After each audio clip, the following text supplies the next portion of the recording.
Tenemos con nosotros a Alberto Manuel Monterroso Peña. Alberto, muy buenas tardes. Buenas tardes.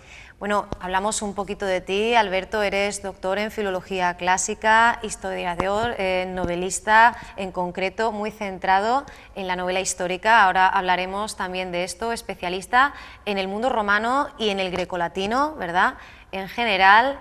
Y bueno, acabas de publicar, tengo entendido, Relatos romanos, estás embarcado en un proyecto acerca de la figura de Cómodo, o sea que vamos a abordar la etapa ya de la decadencia, ¿verdad? Y bueno, hoy venimos un poco a presentar estos encuentros, estos viajes en el tiempo sin movernos del sofá, de los cuales vamos a poder disfrutar gracias a ti. Así que yo te preguntaría, para empezar, pues cuál va a ser esas pinceladas que nos puedes adelantar de todo lo que nos vas a traer pues semana tras semana cuando te tengamos, contemos con el lujo de tenerte aquí con nosotros.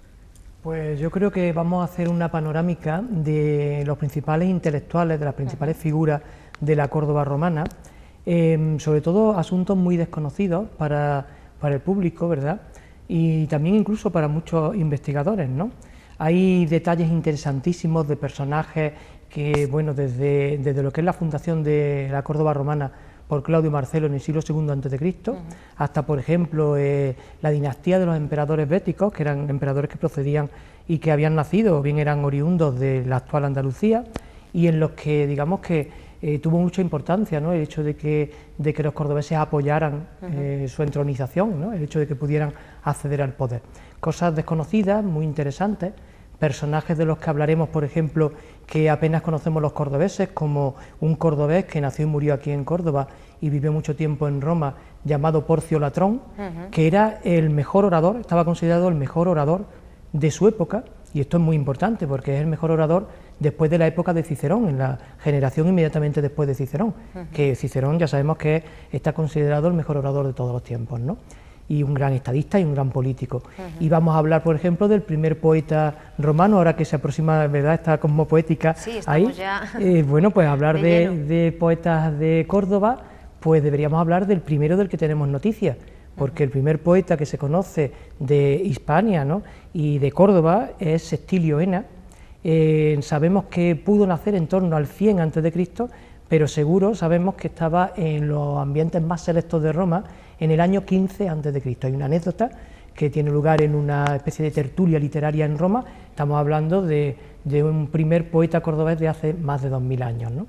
Hablaremos también un poquito de Séneca y Lucano, que sí son muy conocidos por el público, ¿verdad?, pero hablaremos de ellos también desde una perspectiva nueva, porque queremos romper tópicos y contar cosas nuevas e interesantes, y atraer a la historia al mundo de hoy, ¿no?, porque la historia no es algo que ocurrió hace 2000 años y ahí está muy bonito para verla, sino que es algo que puede aportarnos luz al presente, al día de hoy, ¿no?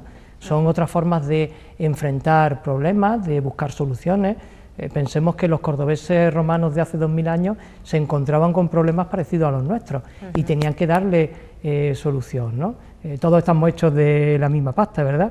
Y bueno, eso puede aportar luz al presente. Hablaremos también de aquellos cordobeses que esos sí son totalmente desconocidos, que siguen después de, sabes que Nerón mató, condenó a muerte a Séneca y Lucano, veremos que fue por motivos políticos, simplemente. Y bueno, pues claro, ya pensamos que con la muerte de Séneca y Lucano ya desaparecen los cordobeses de Roma, ¿no? Ya no tienen influencia, ya hemos perdido nuestro cordobés paradigmático, que es Séneca, pero no es así, porque Séneca, antes de morir, se había dedicado, digamos, a formar a nuevos cordobeses para que continuaran ese trabajo intelectual y político. Y estos cordobeses, después de la muerte de Séneca, continúan haciendo ese trabajo y son realmente, junto con otros béticos y con otros romanos, pero sobre todo andaluces, ¿no?, son los que consiguen colocar a Trajano en el imperio. Trajano es el primer emperador que no ha nacido en Roma y que no es ni siquiera de Italia, que ha nacido en Itálica, aquí en la Bética. Y bueno, poca gente sabe que el padre de Trajano, por ejemplo, que es un personaje fundamental y que influyó mucho en que su hijo, digamos, que pudiera acceder al imperio, pues fue colocado en puestos de máxima responsabilidad por Séneca, por ejemplo. Entonces, ahí hay una unión, hay una trayectoria que yo he querido siempre, digamos, reflejar, ¿no?, en mis conferencias, en mis libros, en todo, una trayectoria que arranca desde los orígenes de la fundación de la Córdoba romana hasta los grandes emperadores de la Bética, que son Trajano, Adriano y Marco Aurelio, que no olvidemos que su abuelo era de Espejo y que su familia materna procedía de Córdoba, aunque él nació en Roma, pero es oriundo de Córdoba, ¿no? Y precisamente por eso nuestra odisea particular comienza con una figura que conoces muy bien como filólogo, como historiador, que es esa figura de Claudio Marcelo, ¿no? En concreto La Córdoba de Claudio Marcelo, que es un libro que editabas pues, en este mismo año, en 2012, por la editorial Córdoba Libros. Nos acerca a una figura del que fuera cónsul. Ahora hablaremos de la inmensidad de títulos que ostentó y de la inmensa importancia. Y a mí me gustaría empezar por una pregunta que entiendo que es muy fundamental pero muy necesaria, y es en qué circunstancias se produce la fundación de esa colonia patricia, de esa Córdoba romana. Sobre esto los investigadores, digamos que difieren, ¿no? Hay mucha controversia con respecto a esto, ¿no? Sobre todo en estos últimos tiempos en que han aparecido algunos artículos que yo considero que cometen algunos errores importantes, ¿no? Yo he estado estudiando muy a fondo el tema de la fundación de la Córdoba romana, he leído prácticamente, si no todo, casi todo lo que se ha escrito sobre ello, y bueno, cuanto es como todo, cuanto más ahonda y más profundiza en un tema, te das cuenta de que van saliendo sugerencias nuevas y pistas nuevas, ¿no? O sea que la investigación no es algo cerrado, sino que lo que hay que hacer es seguir profundizando y con otro ojo. La figura de Claudio Marcelo es una figura muy importante. Yo, como digo en mi libro La Córdoba de Claudio Marcelo, este hombre es uno de los grandes personajes de la historia. Y además no solamente él como fundador de Córdoba, sino que el mismo hecho de la fundación de Córdoba es un hecho realmente extraordinario. Es algo fuera de lo común. Pensemos que cuando los romanos vienen a la península, vienen con motivo de las guerras contra los cartagineses, las famosas guerras púnicas, la famosa guerra contra Aníbal, ¿verdad?, que todo el mundo conoce, cruzó los Alpes con los elefantes, esto es casi épico, ¿no?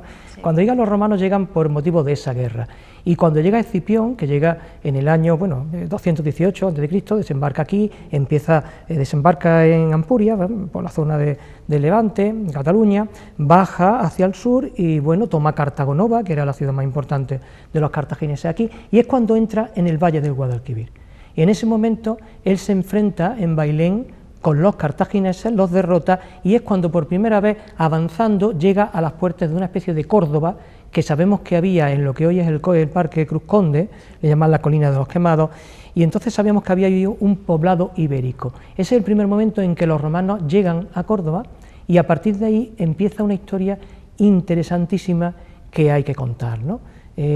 Solo te diré que en realidad hay un autor que para mí merece todo el crédito, un autor antiguo de época de Augusto, y que bueno, él es muy fiable, y sobre todo las cuatro fuentes historiográficas de donde él bebe son 4 fuentes muy fiables también, y él dice muy claramente no solamente que Claudio Marcelo fue el fundador de Córdoba, sino que fue la primera colonia romana, o la primera colonia que los romanos enviaron a estas tierras, a lo que ellos llamaban la Turdetania, ¿verdad?, hasta que le dieron el nombre de la Bética.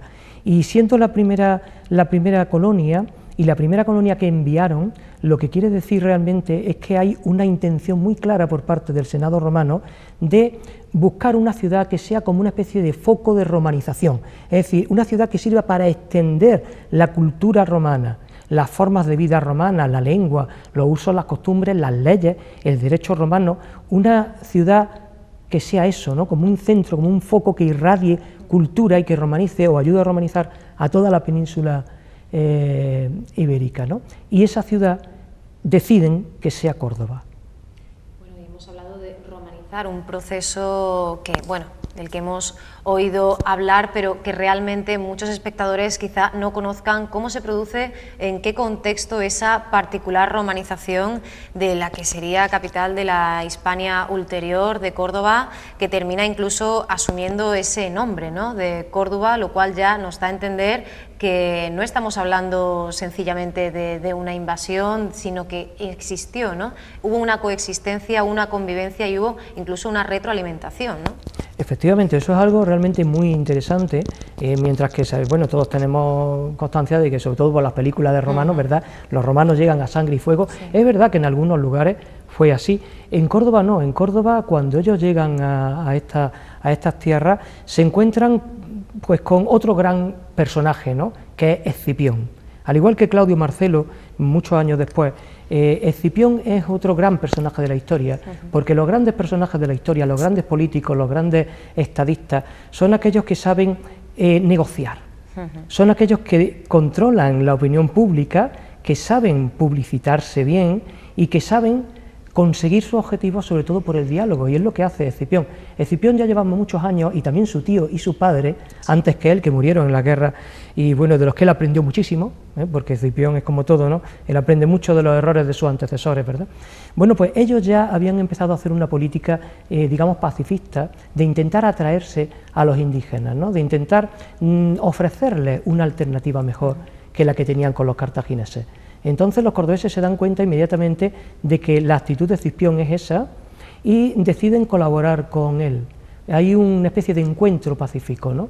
De hecho, al final la Córdoba romana se va a construir justo al lado de la Córdoba ibérica, y las dos ciudades, digamos, separadas simplemente por una muralla, juntas las dos, lo que es el Parque Cruz Conde y lo que es, ya sabemos, el perímetro a partir de Alconde de Avellano y tal, pues eso al final se va a convertir en una sola ciudad. Es un proceso de fusión en la que parece que ambas partes están de acuerdo, es un matrimonio bien avenido desde el principio, y es que los cordobeses de la época tuvieron una gran inteligencia, no solamente a la hora de lo que es la fundación de Marcelo, sino veremos que en etapas históricas posteriores también, una gran inteligencia porque supieron darse cuenta de las grandes oportunidades que les brindaba Roma, y de hecho los cordobeses, digamos, romanos, obtuvieron mucha importancia, no solo política, sino económica y de todo tipo, durante la época del Imperio Romano. Y ahí tenemos que hablar, bueno, hablamos de Claudio Marcelo y también hablamos de la familia, ¿no?, de Claudio Marcelo, porque es una de las más importantes sin ninguna duda. No podríamos hablar de la Hispania romana, no podríamos hablar de Roma sin él. Decíamos tres veces cónsul, pretor, senador, pontífice, tribuno de la plebe, bueno, el que fuera en un principio lugarteniente de Escipión, pues ostentó muchísimas responsabilidades, muchísimos cargos, y nosotros hablábamos de la Córdoba de Claudio Marcelo, de esa obra que publicabas hace muy poco. En ella no solo asistimos a la fundación de Córdoba, sino también a las hazañas, a la trayectoria político-militar, ¿no?, de este personaje que terminaría, pues tendría lugar durante 2 décadas, ¿no?, después de esta constitución de la ciudad. Sí, la historia de Claudio Marcelo es una historia realmente apasionante, porque, bueno, como figura histórica es muy interesante. Es un hombre que obedece a una tradición. Claudio Marcelo pertenece, como bien has dicho, a una de las familias más importantes de Roma. Su abuelo, que era apodado, se le conocía como la Espada de Roma, luchó contra Aníbal. Fue un poco casi el único que pudo mantener un poco el tipo, ¿no?, ante el genial estratega Aníbal, el cartaginés, ¿verdad? Fue 5 veces cónsul, su abuelo, 5 veces cónsul, algo realmente extraordinario, porque para ser cónsul había que esperar, digamos, tú puedes ser cónsul 1 año, ¿no? El consulado era un cargo, la jefatura del Estado, creo que sería un presidente de gobierno hoy en día, ¿verdad? Pero eso solamente podía serlo durante 1 año, no como actualmente, que es durante 4. Cada año se elegían 2 cónsules, que eran los 2 jefes de Estado. Pero existía una norma, y es que hasta que pasaran 10 años, ese cónsul no podía ser elegido otra vez de nuevo cónsul. Bueno, imagínate, esta norma se salta en el caso del abuelo de Claudio Marcelo, por simplemente la valía personal de este hombre.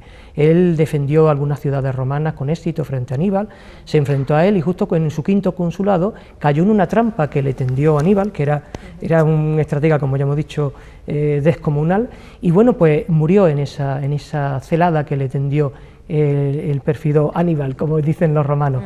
Aníbal respetó el cadáver del abuelo, de Marcelo, le rindió las máximas honras fúnebres, y se vio el respeto tan tremendo que este genial enemigo tenía hacia... Claro, piensa que el nieto, el fundador de Córdoba, Marco Claudio Marcelo, hereda toda esa, digamos, trayectoria y toda esa responsabilidad moral. Es un hombre que desde el principio está muy convencido de que tiene que cumplir con su obligación y de que tiene que ser efectivo. Cuando tiene que luchar contra los bárbaros, por ejemplo, en los Alpes, tiene que hacerlo, lo hace y recibe 2 veces el triunfo. que es la máxima condecoración, podemos decirle, militar, que puede recibir un romano. Pero cuando llega a Hispania, su política es una política pacifista, porque él se da cuenta de que Roma está luchando en Oriente, en la guerra contra Macedonia, y no puede tener dos frentes abiertos. Él es un estratega inteligente también, y además es un hombre que siempre intenta llegar a su objetivo por vías pacíficas antes que por otro tipo de vías. Entonces ahí ya vemos que es un personaje muy importante. Además es un hombre a quien no le importa en las crónicas, en lo que leemos sobre todo en los historiadores antiguos, vemos que es un hombre que no le importa ceder e incluso perder, si es por bien de Roma o si es por bien de su ciudad, de su país, ¿no? O de la estrategia que los romanos están llevando a cabo en ese momento. Es un hombre que no mira sus intereses personales, digamos que en ese caso es un ejemplo de político, ¿no? Un hombre que sabe cuál es su obligación, que pacta, que dialoga y que intenta, y de hecho, bueno, yo creo que muchas de las cosas que se salvaron en Hispania y lo que es también la plataforma de lanzamiento que tiene Córdoba, ¿no? Digamos el origen, el principio de ese progreso que va a ir acumulando a lo largo de los siglos, arranca de la época de Claudio Marcelo. La época de Claudio Marcelo, que convertirá a Córdoba en esa capital de la Bética con una trascendencia, una importancia, un peso específico en la historia que todavía muchos cordobeses y cordobesas se nos escapa. Antes hablábamos de sus episodios de conquista, Nertóbriga, Segeda, Numancia, pero lo cierto es que cuando tiene ante sí este escenario, este paisaje, decide fundar esta ciudad. Porque, bueno, los historiadores me imagino que aquí encontrarán huecos por todas partes, pero ¿por qué es Córdoba? ¿Por qué tiene esta Córdoba ibera el privilegio de convertirse en esta capital patricia? En principio es una buena pregunta, ¿no? ¿Por qué Córdoba va a ser la ciudad más importante de la Bética y yo diría que incluso de la Hispania romana? Sí. Y no otra ciudad? ¿Por qué Córdoba? Y además Córdoba, fundada en el año 169 a.C., cuando ya Escipión llegó en el año 206 a.C. Muchos historiadores dicen que ese desfase de años, de casi 30 años, que por qué tarda tanto en fundar, por qué Roma tarda tanto en fundar Córdoba y por qué es Córdoba. Hay varios motivos. Primero, que tener en cuenta que Córdoba ya es una ciudad importante antes de la llegada de los romanos. Y claro, ahí hablamos ya nos llegamos casi al mito y a la leyenda cuando hablamos del mítico Tartessos, ¿verdad? Pero bueno, después de la descomposición de ese reinado mítico de Tartessos, sabemos que Córdoba ya existe como ciudad y sabemos que comercia con, por ejemplo, Grecia, con Atenas, en torno al siglo VIII, VII, VIII, VII, V antes de Cristo, porque hay cerámica. Se ha encontrado cerámica ática de Atenas aquí en Córdoba. Es decir, había ya un comercio, era una ciudad importante que estaba en los circuitos comerciales. Además, su situación en el centro del Valle del Guadalquivir es una situación estratégica de primer orden, y los romanos ya sabemos que buscaban aposentar sus ciudades en los lugares estratégicos mejores. Además es el camino de la sierra, de una sierra que en aquella época es riquísima, donde dicen que el oro incluso se encuentra en las orillas de los ríos. Cuando en época de sequía aparece el oro, bueno, el cobre a flor de tierra, minas de oro, plata, cobre, estaño, hierro, una minería excelente, mejor incluso que algunas de Oriente que tenían mucha fama.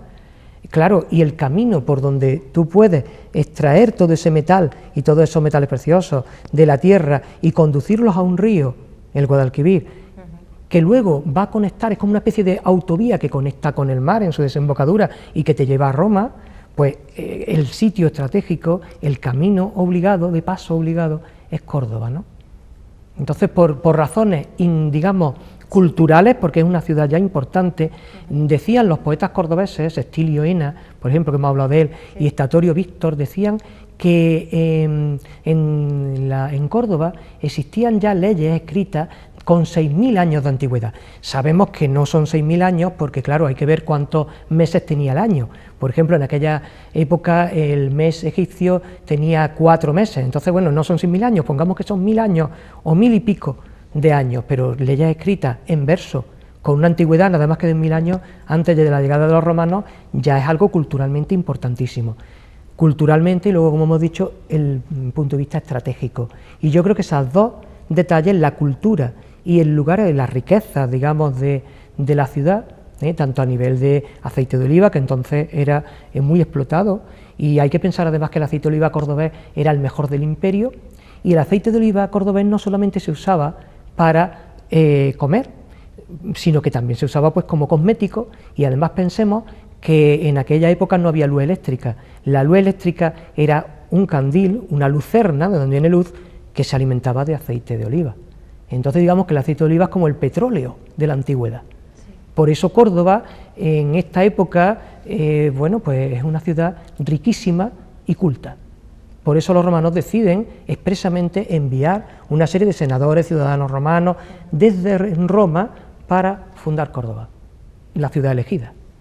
Fruto de este estudio acerca de este periodo, de esa ciudad elegida, nace esta obra tuya, a la que hacíamos alusión al principio, La Córdoba de Claudio Marcelo, en lo que entiendo que supone un conflicto, ¿no?, para el historiador, tu parte de historiador, que bueno, choca o no necesariamente, pero al menos se enfrenta a tu parte de escritor. Es tremendamente difícil, lo hablábamos además en la entrevista anterior, mantener el rigor histórico introduciendo pues esas pinceladas, ¿no?, esas poéticas de la ficción tan necesarias, ¿no?, para dar lugar a la novela histórica. Es cierto, pero me he sentido más cómodo en esta novela, que esta es mi segunda novela, que en la primera que escribí sobre el personaje de Marco Aurelio, el emperador filósofo, que yo titulé la novela El emperador impasible.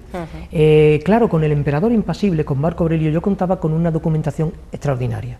Entonces, claro, tanta documentación me obligaba a ser más riguroso históricamente. Pero en esta novela, en La Córdoba de Claudio Marcelo, ha ocurrido algo totalmente distinto. Sobre Claudio Marcelo se sabe muy poco realmente. Lo que podemos investigar sobre él pues son unos artículos, cabe que en unas cuantas, 10 páginas. Se puede resumir todo lo que se sabe sobre Claudio Marcelo. Lo que ocurre es que, claro, hay que acudir, ante esa falta, digamos, de datos en los historiadores, hay que acudir a otro tipo de fuentes. Por ejemplo, yo lo que hago es leer las anécdotas, las intervenciones que hace en el Senado, y veo más o menos cómo era el personaje, cómo actuaba. Ya sabes tú que por sus obras los conoceréis, ¿no? Sí. Tú ves una persona cómo actúa y muchas veces te lleva una idea más aproximada de cómo es su personalidad, ¿no? Más que si alguien te dice cómo es, ¿no?, o te lo describe. Entonces, a base de investigar todos aquellos momentos en los que interviene Claudio Marcelo y cuál es la opinión que tienen sus contemporáneos de él, pues me voy formando un poco la personalidad de él. Pero al haber tan poca documentación histórica sobre su figura, eso a mí me ha permitido rellenar esas lagunas de la historia, imaginar, fabular y meter ahí mi creatividad. Y me he encontrado muy a gusto escribiéndola, muy cómodo.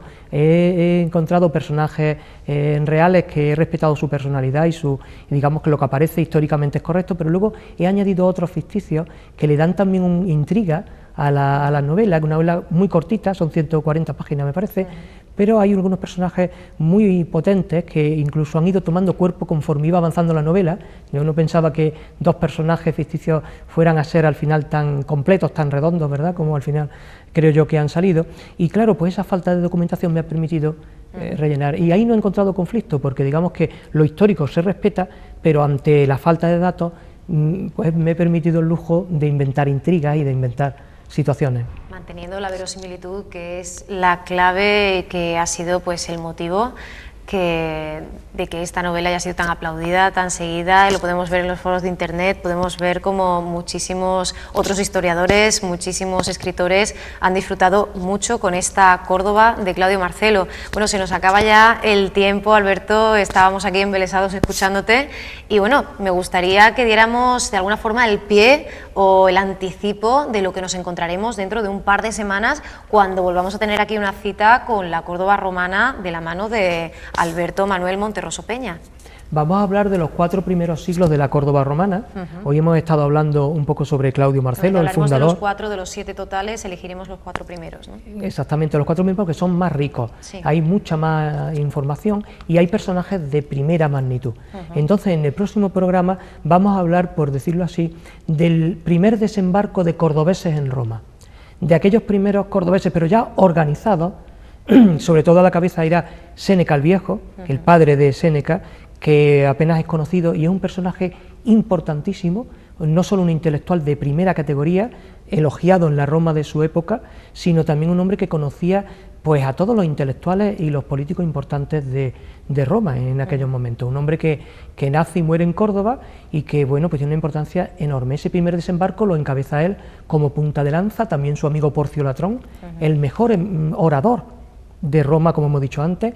Hablaremos también de Junio Galión, que es otro cordobés que político, se dedicó sobre todo a la política, también a la oratoria, pero fue un hombre muy influyente porque gozó de la amistad del emperador Tiberio y entonces eso le permitió acceder a la cúpula del poder. Y hablaremos un poquito del primer poeta de Córdoba, Sextilio Ena, y de una anécdota muy interesante que tuvo lugar en una tertulia literaria, ¿no? Muy bien, bueno, pues entonces contaremos los días, contaremos las horas hasta que volvamos a vernos y hasta entonces, Alberto, pues muchísimas gracias por haber estado hoy con nosotros, por haber inaugurado esta sección de Patrimonio en Córdoba TV. Muchas gracias a ti. Muchísimas gracias.